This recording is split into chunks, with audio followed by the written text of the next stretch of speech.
Papa dito. Sabi ko, "Hindi, mag-usap lang tayo." Sabi ko, "Mag-usap." Hindi na ako nakapalag. Sabay tinulak niya ako dun sa loob, diniretso niya akong suntok. Dito agad tumama.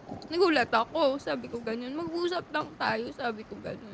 Tas sinuntok na ako ng sinuntok, sabi ko, "Nagmamaawa ako kasi yung anak namin nakatingin sa'kin."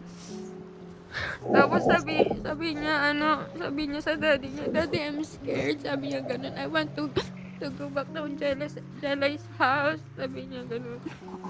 Tapos sabi ko, "Parang awa naman." Talagang sinakal niya ako.